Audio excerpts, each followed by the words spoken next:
हवेलीचे आमदार ज्ञानेश्वर उर्फ माऊली आबा कटके यांनी 3 जानेवारी 2025 रोजी शिरूर येथील मुख्य प्रशासकीय इमारतीच्या 3ऱ्या मजल्यावरील सभागृहात तालुक्यातील सर्व शासकीय विभागांच्या कार्यालय प्रमुखांची महत्त्वाची बैठक घेतली।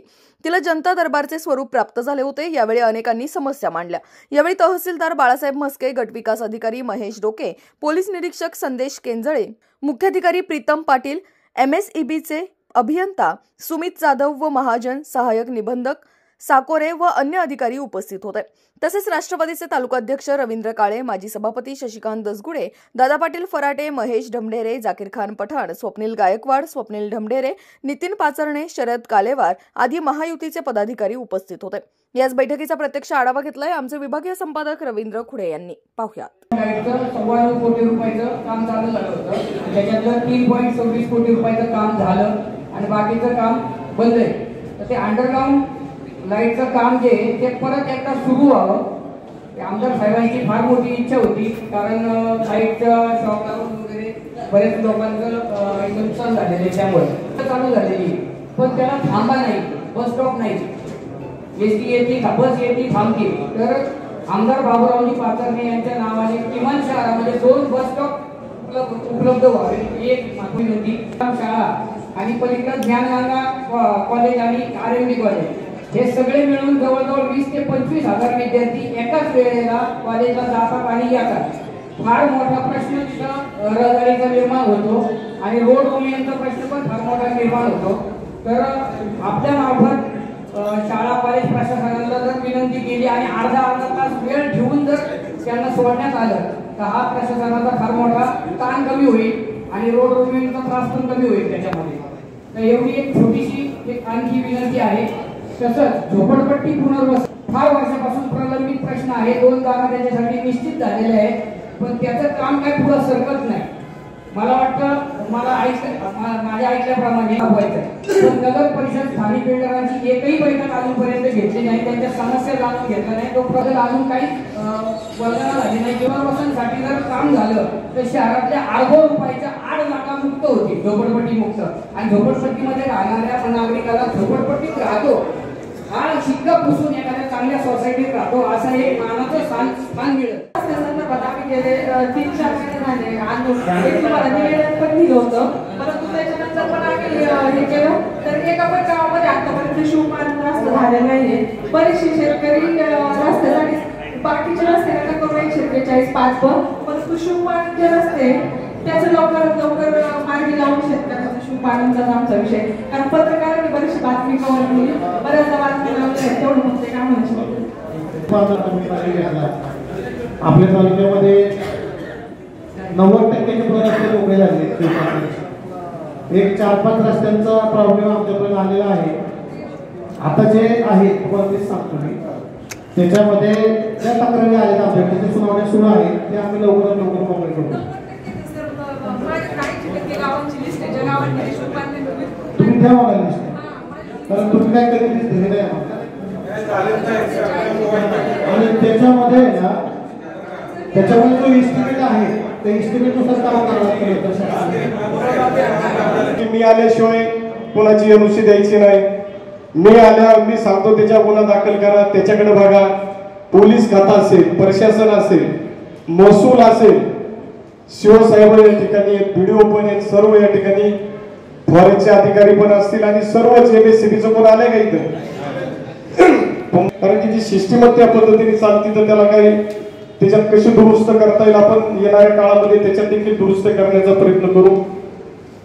खरं तर आपल्याला जे काही या ठिकाणी आपण प्रशासनामध्ये काम करत असताना सर्वसामान्य नागरिक आपल्याकडे येतो तर कुठल्या तरी अपेक्षेने येत असतो की माझं काम झालं पाहिजे, मला 3-3 वेळा हेलपाटा मारायला नाही लागलं पाहिजे। सर्वसामान्य आज 70 किलोमीटर लांबून लोक तहसीलदार कार्यालयात येतात। जनता दरबाराच्या संदर्भामध्ये शिरूर शहर आणि पंचक्रोशीतील ज्या काही समस्या होत्या त्या जाणून घेण्यासाठी, त्या सोडवण्यासाठी खरं तर सर्व खात्यातील प्रशासन या ठिकाणी, पोलीस खातं असेल, महसूल खातं असेल, MSEB, आपल्या शिरूर शहराचे सेवा असतील, BDO असतील, फॉरेस्ट खात्याचे अधिकारी असतील आणि आरोग्य खात्याचे संबंधित सर्वच खात्याच्या अधिकाऱ्यांची या ठिकाणी मीटिंग घेण्यात आली आणि त्याच्यात जे काही प्रश्न आहेत सर्वसामान्य जनतेचे जे प्रश्न इथून पाठीमागच्या काळामध्ये जे प्रलंबित होते किंवा भेडसावत असलेले प्रश्न शिरूर शहराच्या संदर्भामधले त्या संदर्भामध्ये चर्चा करून काही प्रश्न त्या ठिकाणी संबंधित अधिकाऱ्यांना ते सोडवण्यासाठी त्या पद्धतीचे आदेश देण्यात आले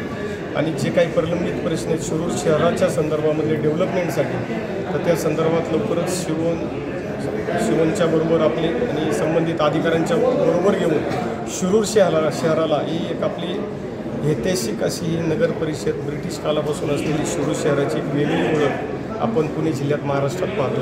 त्याच्यामुळं त्याच पद्धतीचं त्या शिरूर शहराचं असलेलं नाव लौकिक आणि त्यांची वैभवात भर पडण्यासाठी येणाऱ्या 5 वर्षांमध्ये शिरूर शहराचा डेव्हलपमेंट प्लॅन त्या पद्धतीचा तयार करून मग त्या पद्धतीचा विकास निधी दरवर्षी अधिकचा आणून शिरूर नगर परिषद अधिक गतिमान करून जास्तीत जास्त त्या ठिकाणी कामं कशी मार्गी लागतील याच्यासाठी येणाऱ्या काळामध्ये आम्ही सर्वजण प्रयत्न करणार. जो काही या ठिकाणी मायबाप जनतेने आशीर्वाद दिले, काम करण्याची संधी दिली, तो जवळपास 75,000 मताच्या मताधिकाने, मी तर सांगितलं 25,000 मला कमी पडलेत पण 75,000 मताच्या मताधिकाने जो विश्वास दाखवलेला. आता मायबाप जनतेचे जे अपेक्षा आहेत त्या निश्चितपणे इथून पुढच्या काळामध्ये सर्वसामान्य घटकापासून सर्वांच्या पूर्ण झाल्या पाहिजेत किंवा त्या पूर्ण करण्याचा या ठिकाणी प्रयत्न असेल. मग तो प्रशासनाच्या माध्यमातून असेल, राज्य शासनाच्या माध्यमातून असेल, आरोग्याच्या माध्यमातून असेल, अशा विविध ज्या काही आपल्या या समाजामध्ये काम करताना ज्या काही संस्था आहेत त्या संस्थेच्या माध्यमातून काम करण्याचा जो काही प्रयत्न आहे त्याच्यामुळं जरी हा शिरूर शहराचा दौरा गावभेट दौरा असला तरी एकंदरीत सामान्य नागरिकांचा असलेला विश्वास आणि त्याच्यामुळे एवढी जमलेला या ठिकाणी सर्व ग्रामस्थ असतील, नागरिक असतील आणि त्याच्यामुळं ह्या गावभेट दौऱ्याचं रूपांतर आपल्याला जनता दरबारात झालं आणि ते प्रश्न सोडवण्यासाठी आपण खऱ्या अर्थाने या ठिकाणी सर्वांना बरोबर घेऊन प्रयत्न केले. आपण वाघोलीने जनता दरबार सुरू केला आहे तसं शिरूर तालुक्यासाठी जनता दरबार सुरू करणार शहर आणि म्हावरा या ठिकाणी आणि सोलापूर रोड म्हणजे असे 4 ठिकाणी आपण जनता दरबाराचं नियोजन हे वेळोवेळी त्या ठिकाणी करणार आहोत. त्यामुळे मनात काही शंका नाही, काही कारण नाही. काय आगामी काळामध्ये स्थानिक स्वराज्य संस्थेच्या निवडणुका आणि नगर परिषद आता वरती कशा पद्धतीने राज्य शासनाचा निर्णय होतोय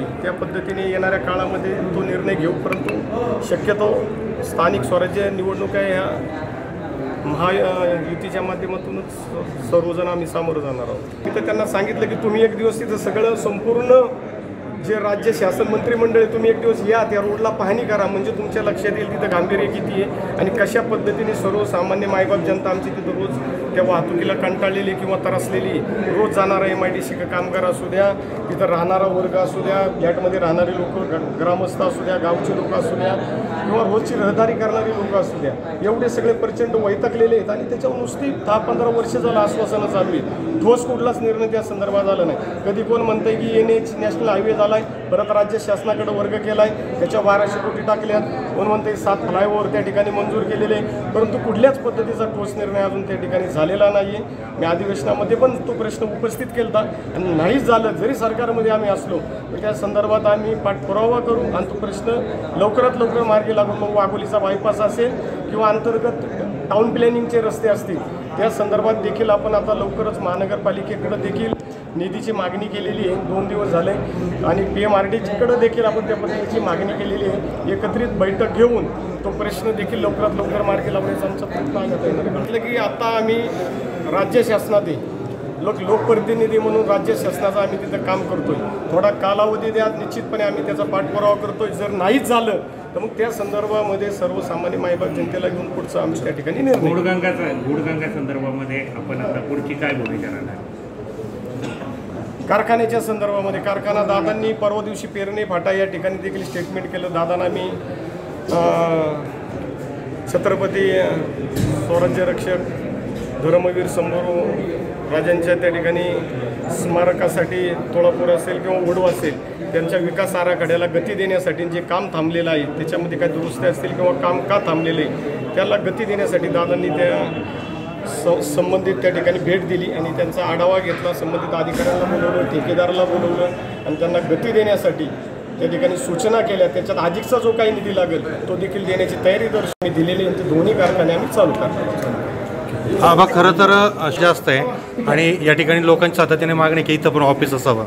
तर काय ऑफिस शिरूर शहरामध्ये पाहिलंय ना आपण, जिथं आपलं कार्यालय होतं ना याचं एस टी स्टँडच्या तिथंच आपण आपलं कार्यालय रेग्युलर तिथं मुलं बसतील, त्या ठिकाणी नावरा या ठिकाणी पण बसतील. त्या ठिकाणी PA स्वतंत्र असतं. हो, इकडे एक PA आणि नावरा या ठिकाणी हवेली येते. कसं आपण PAचे सगळं नियोजन करून सर्वसामान्य घटकांच्या, म्हणजे असं नाही की आज आम्ही आमदार आहे म्हणजे वरचे प्रश्न पाहणार आहे.